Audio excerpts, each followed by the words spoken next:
आज आपण MSCIT-मध्ये येणारे जे महत्त्वाचे प्रश्न आहेत त्याबद्दल आपण चर्चा करणार आहोत. ह्या नियान करण्यासाठी अत्यंत सोयीस्कर डिव्हाइसेस असून त्यात इनपुट कमांड्स डेटासाठी स्टायलस किंवा पेनचा उपयोग करता येतो. तर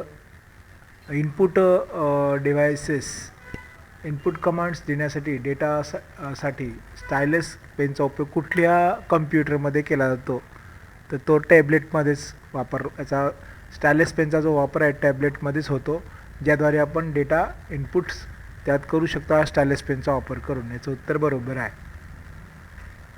डिव्हाइस ड्रायव्हरचे मुख्य कार्य काय आहेत बुवा, हा प्रश्न आहे. तर हार्डवेअर आणि सॉफ्टवेअर सिस्टीममध्ये संवाद सक्षम करणं हा डिव्हाइस ड्रायव्हरचं मुख्य कार्य आहे. पुढचा प्रश्न, हा अनेक निरनिराळ्या ट्रबलशूटिंग युटिलिटीजचा संग्रह आहे. तर नॉर्टन युटिलिटीज हा संग्रह आहे. वेगळ्या संगणकात ट्रबलशूटिंग युटिलिटीज प्रोग्राम असतात, त्यांचा संग्रह कोणता आहे, तर याच्यापैकी नॉर्टन युटिलिटीज हा संग्रह आहे. हा प्रश्न उत्तर बरोबर आहे. लक्षात ठेवा, हा प्रश्न परीक्षेत येऊ शकतो. मायक्रो कॉम्प्युटर सिस्टीममध्ये सेंट्रल प्रोसेसिंग युनिट हे डॅडॅश नावाच्या चिपमध्ये असते, तर ते असते मायक्रो प्रोसेसर या नावानंच ते कम्प्युटरमध्ये असते. हायरार्किकल नेटवर्कला काय म्हणतात, तर हायरार्किकल नेटवर्कला हायब्रिड नेटवर्क म्हणतात. हा सिस्टीमच्या सर्व भागांना कंपोनंटना जोडतो व इनपुट आणि आउटपुट डिव्हाइसेसशी कम्प्युटर सिस्टीमशी कम्युनिकेट करण्यास शक्य होते. हे सगळ्या गोष्टी सिस्टीम बोर्डनं चालतात. सिस्टीम बोर्डवर इनपुट आणि आउटपुट उपकरणं हे सिस्टीम बोर्डवर कनेक्ट केले असतात. त्यामुळं सर्व भागांना कम्युनिकेट करण्यासाठी सर्वात महत्त्वाचा पार्ट म्हणजे कोणता आहे, तर सिस्टीम बोर्ड आहे. याचं उत्तर सिस्टीम बोर्ड हा खूप महत्त्वाचा पार्ट आहे. याला आपण मेन बोर्ड किंवा मदर बोर्ड असं पण म्हणतात. डॅडॅश हा व्हाईस ग्रेड व लो बँड म्हणून ओळखला जाणारा स्टँडर्ड टेलिफोन कम्युनिकेशनसाठी वापरला जातो, तर तो असतो व्हॉइस बँड. याचं उत्तर आहे व्हॉइस बँड. हा प्रश्न एक्झाममध्ये येऊ शकतो. डॅडॅश हा नेटवर्क सिस्टीमला एखाद्या नेटवर्कशी सर्व कम्प्युटरना व इतर डिव्हाइसेसना नियंत्रित ठेवतो.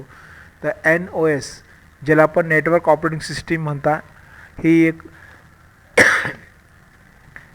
नेटवर्क ऑपरेटिंग सिस्टीम हे अनेक नेटवर्कमध्ये असलेले जे डिव्हाइसेस यांना नियंत्रित करण्याचं काम NOS द्वारे केलं जाते, ज्याला आपण नेटवर्क ऑपरेटिंग सिस्टीम म्हणता. खालीलपैकी कोणती वायरलेस कनेक्शनसाठी प्राथमिक तंत्रज्ञान नाही, ते आहे फायबर ऑप्टिकल हे तंत्रज्ञान नाही. रेडिओ लहरीच्या संवादाशी तुलना करताना इन्फ्रारेड संवादाची वेगळी वैशिष्ट्ये ओळखा. तर इन्फ्रारेड जे लहरी असतात ते थेट वक्ररेषेची आवश्यकता असते, त्यात ते रेडिओ लहरीसारखे नाही. याचं उत्तर हे बरोबर आहे. डॅडॅश व लोको स्तोत्र यांना जोडण्यासाठी कम्प्युटर नेटवर्कचा उपयोग करण्यासंबंधी एक संकल्पना आहे, तर ते आहे कनेक्टिव्हिटी. याचं उत्तर कनेक्टिव्हिटी आहे. ई कॉमर्समध्ये क्रेडिट कार्ड्स पेमेंटची सुरक्षितता मूल्यांकन करताना कोणते मॅट्रिक्स तपासतात, तर याचे आहे फसवणूक प्रतिबंधक उपाय. डॅडॅशकडून कम्युनिकेशन व कम्प्युटर सिस्टीमशी बदलण्याची अपेक्षा असते. वायरलेस क्रांती ज्याला आपण रेव्होल्युशन म्हणता.